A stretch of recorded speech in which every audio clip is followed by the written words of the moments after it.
I used to think being clear meant saying exactly what I thought, as fast as possible. That wasn't clarity. That was emotional dumping with better grammar. By the end of this video, you'll have a framework for 7 of the most research-backed relationship books ever written. And you'll know exactly which one to read first based on the specific fight, fear, or pattern you're actually dealing with right now. Because here's the thing, I don't trust relationship advice that only works when both people are calm, well-fed, and already being generous. Real relationships happen when someone is tired. The dishwasher is full, the text came out cold, and one person says, fine, when they are absolutely not fine. Point 1, the 4 horsemen, and the one that poisons the room. Let's start with the best overall book on this list, The 7 Principles for Making Marriage Work by John Gottman and Nan Silver. Gottman didn't build this book around good-sounding opinions. He built it around years of watching real couples in a lab, tracking what they said, how they said it, and who was still together 4 years later. The concept that stuck with me is called the 4 horsemen: criticism, contempt, defensiveness, and stonewalling. Once you hear those 4 words, you start hearing them in ordinary fights. But contempt is the one that does the most damage. It's not just anger, it's the eye roll, the little smirk, the "you always do this" tone that says, "I'm above you." I've used that tone before. I won the moment. I poisoned the room. Most couples don't need more vague promises to communicate better. They need a script, a 10-minute ritual, a repair attempt they can use before the night goes sideways. That's what Gottman gives you. If you live together, raise kids together, or plan to build a life with someone, this is your first book. Full stop. Point 2, why you keep dating the same person in a different body. If you're not in a committed relationship yet, or if you keep falling into the same confusing patterns, the book you need is Attached by Amir Levine and Rachel Heller. The big idea is simple. People respond to closeness differently. Some reach for it, some pull away from it. Some can stay steady inside it, anxious, avoidant, secure. And the reason this book works is that it makes painful behavior less mysterious.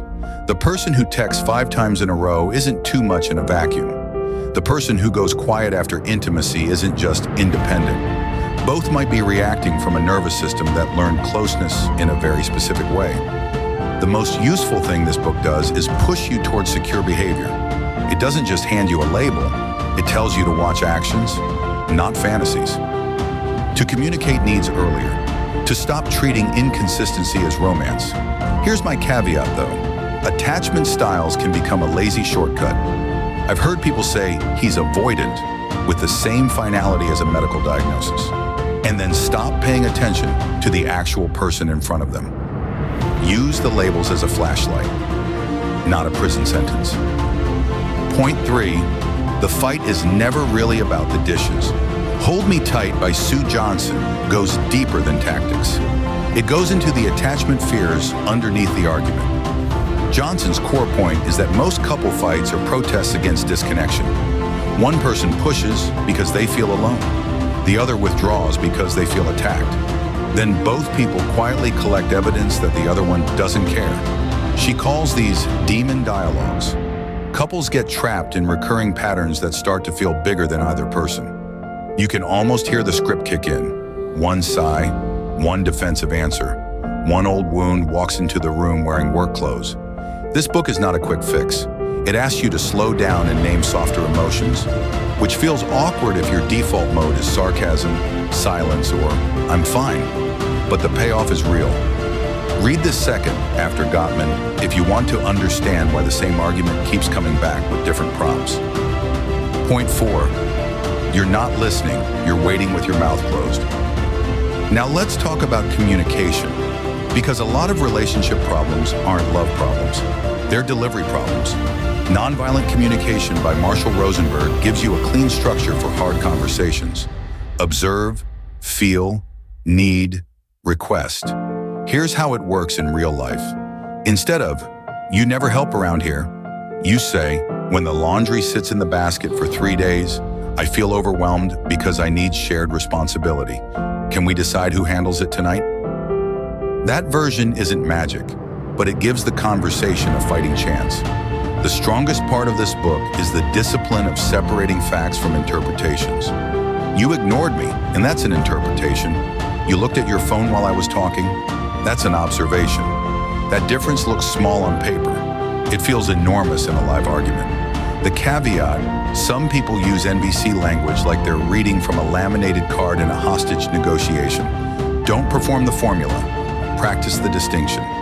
Point 5. Why love and desire don't always sleep in the same room. For the long-term couples in the room, the ones where the relationship is stable but something feels flat, the book you need is Mating in Captivity by Esther Perel. Perel writes about a truth many couples feel but avoid saying out loud. The comfort that makes love safe can also make desire sleepy. Her central tension is this: intimacy and desire don't always grow from the same conditions. Desire often needs some distance, some mystery, enough space for two people to remain two people. This book will not give you a 5-step plan. It will ask you harder questions about who you become inside a relationship and what parts of yourself you quietly put away. It refuses cheap answers. It doesn't tell long-term couples to schedule a date night and call the problem solved. Best for anyone trying to understand why love and desire can live in the same house, but not always in the same room. One quick mention before the close: The 5 Love Languages by Gary Chapman. It's the shortest runway book on this list. Words of affirmation, quality time, gifts, acts of service, physical touch. The framework isn't perfect, but it forces one powerful question: am I loving this person in a way they can actually feel? I've seen this play out in small, annoying, ordinary ways. One person keeps fixing things around the house and feels unappreciated. The other person wants one direct sentence: I'm proud of you. Both people are trying, neither is landing. Use it for daily care, not deep repair. Here's how to choose without overthinking it. If you want the best all-around book, Gottman. If you keep dating the same person in a different body, Attached. If the fight is never really about the dishes, Hold Me Tight. If your words keep landing wrong, Nonviolent Communication. If affection keeps missing the target, The 5 Love Languages. If desire has gone quiet, Mating in Captivity. Do not try to read all of them at once. That's a great way to become the person who diagnoses every dinner conversation and improves nothing. Pick one book, take one tool, use it in one real interaction. Tonight, here's your one move. Ask your partner, your friend, or the person you've been avoiding, what's one thing I do that actually makes you feel cared for? Then close your mouth and listen like the answer matters, because it does. Subscribe if this is your kind of thinking, and I'll see you in the next one.